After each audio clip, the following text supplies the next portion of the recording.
Se encuentra en Salta José Guillermo Godoy, presidente de la Fundación Federalismo y Libertad, fundador también, y queremos hacerle algunas consultas sobre la política internacional enfocada en la región, en América Latina y otras cuestiones que tienen que ver con esto precisamente. En primer lugar, buen día. Y bienvenido a Salta, ¿cómo le va? Muchas gracias, un gusto estar acá, acompañarlos a ustedes. Vamos directo al tema al que le queremos preguntar, porque la captura de Maduro tiene un poco más de un mes, ¿sí? Causó un gran impacto en todo el mundo esto, y ya conocemos que el conflicto, no sé si decirlo conflicto, pero la situación tensa Venezuela-Estados Unidos no es de ahora, es de hace mucho tiempo. Usted es un conocedor de la materia. ¿Qué puede pasar de ahora en adelante con esta captura de Maduro? ¿Era lo que se esperaba? ¿Es lo correcto lo que pasó? Bueno, nunca es lo que se esperaba. En el caso de Venezuela, menos. Yo voy a Venezuela desde el año 2011. En un momento iba casi todos los años, sobre todo después de la muerte de Chávez, que hubo un colapso económico en Venezuela y se convirtió muy barato para el extranjero. Los salarios se desplomaron, $10 mensuales ganaba la gente, los hoteles de 5 estrellas salían $5 en la noche. Entonces vos ibas con $500 y pasaba, como Venezuela es un país tan hermoso que tiene tantos lugares, yo iba siempre a Venezuela a visitar. Y además eso me permitió el contacto también con organizaciones liberales de Venezuela, grupos que promovían la democracia, los derechos humanos y demás. Muchos de ellos pasaron por la cárcel, estuvieron detenidos y ahora fueron liberados algunos de ellos, ¿no? En Venezuela fue totalmente impredecible lo que pasó. En primer lugar, el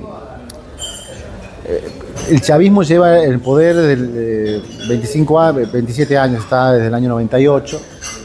Al principio con mucho apoyo popular, durante toda la época de Chávez, fue concentrando cada vez más poder, coincidió con el auge del precio del petróleo, llegó a $100 el barril, tuvo una caja enorme para expandir incluso su visión internacional, mucha influencia en la región.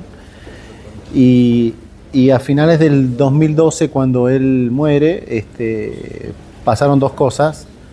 Bueno, lo primero que pasó fue que el precio del barril de petróleo pasó de 100 a 50, hubo un desplome del precio. Y entonces Maduro, que fue ungido por la dictadura cubana, porque en realidad Chávez era un agente cubano, digamos.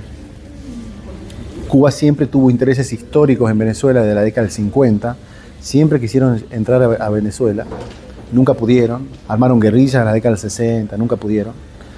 Era una idea fija que tenía Fidel Castro.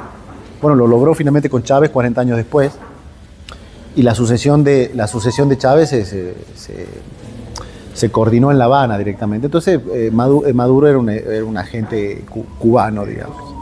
Pero a él le coincidió el desplome del precio del petróleo, les cayeron enormemente los recursos y eso derivó en un colapso económico. Y entonces ese colapso económico provocó, entre otras cosas, que el 20% de la población venezolana se vaya. Sumado a que la única manera de contener eso fue con un enorme aparato represivo. Y como los que ya estaban en el poder eran los cubanos, que tienen mucha experiencia en inteligencia y demás, hicieron que se convierta en una especie de ni siquiera es una dictadura, porque si hubiese sido una dictadura tradicional como la de Videla y Pinochet, se hubiese caído, o Trujillo. No, eso es un aparato criminal en que ha estado en el poder, entonces es muy difícil sacarlo, muy difícil, ¿no? Es algo que no es muy difícil. Entonces la democracia, las fuerzas democráticas venezolanas intentaron participar en todas las elecciones, también se abstuvieron, volvieron a participar y siempre estaban en esa lógica: participamos, nos abstuvimos, nos abstenemos, participamos. Hasta que, bueno, en un momento determinado el régimen de Maduro comenzó una especie de normalización, intentar normalizarse, volvió a las relaciones con Estados Unidos, con Chevron y demás. Lo que cambió fue básicamente Estados Unidos cambió.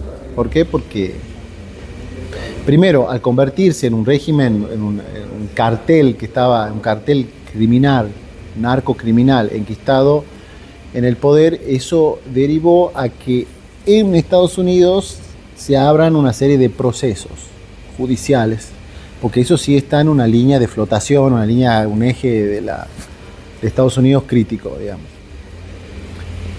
Y segundo, cambió Estados Unidos, en donde fundamentalmente la visión de de Trump es la disputa geopolítica con China y cree que América es para los americanos y la enorme presencia china en Venezuela, de Irán y Rusia le molestaba.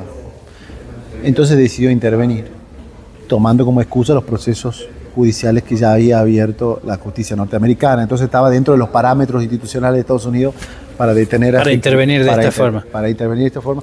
Algo que no es la primera vez que pasa en Estados Unidos, que potencias extranjeras intervienen en Estados Unidos, ya pasó en 1908, cuando, y virtualmente Venezuela era un país intervenido, porque eso lo manejaban todos desde Cuba. Maduro es un agente cubano, digamos. Antes que Chávez. ¿Y qué puede pasar de ahora en adelante con este precedente, claro, con este antecedente? Nadie imaginó, porque Trump es impredecible, que Trump haga lo que hizo. Nadie imaginó, o sea, nadie pensaba que iba a pasar eso. Nadie pensó que se iba a intervenir un país. En realidad no se intervino un país, hizo una captura puntual a un criminal, se lo llevó. Pero en los hechos hoy se convirtió en una especie de protectorado norteamericano. Claro, porque hay una imagen curiosa ahí. Bueno, usted que fue muchas veces a Venezuela, hace mucho tiempo que va, sabe del tema. La gente mayormente celebró la captura. ¿Cómo fue la reacción social ahí en el país? Y ya con esto, si se quiere, vamos haciendo un cierre de la entrevista.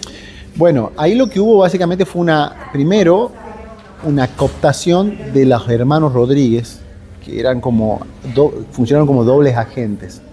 La inteligencia norteamericana los captó. Y esos fueron los traidores, digamos, de Maduro. Era la vicepresidenta y Rodríguez, que es el que maneja la Asamblea Nacional, que es el Congreso de acá. Y el discurso de Trump fue básicamente la intervención para hacer negocios y para disputar la disputa geopolítica. En segundo plano quedó el tema de la democracia y demás.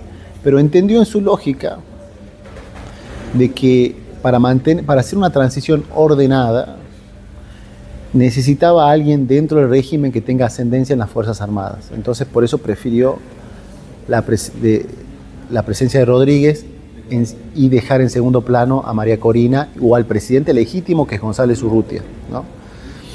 Entonces hoy Trump está manejándose en esa lógica, no menciona democracia, no menciona temas de derechos humanos, sin embargo, con su accionar hizo más por la democracia y por los derechos humanos que todos los presidentes norteamericanos anteriores, con el plus de que toda América Latina, la mayoría, salvo México por una encuesta que vi, que está medio empatado, la mayoría de la gente está a favor de la intervención y años de invertir en Estados Unidos en organizaciones para el Sharp Power, para tener una política pro-norteamericana, para que la sociedad civil sea pro-norteamericano. Trump con una sola acción hizo todo lo que en 20 años de cooperación internacional no logró ni Obama, ni Biden, ni antes Bush. Con una sola acción. Es increíble. Ahora, ¿qué va a pasar? No sé, porque nadie sabe qué va a pasar con Trump. Muchas gracias. Gracias.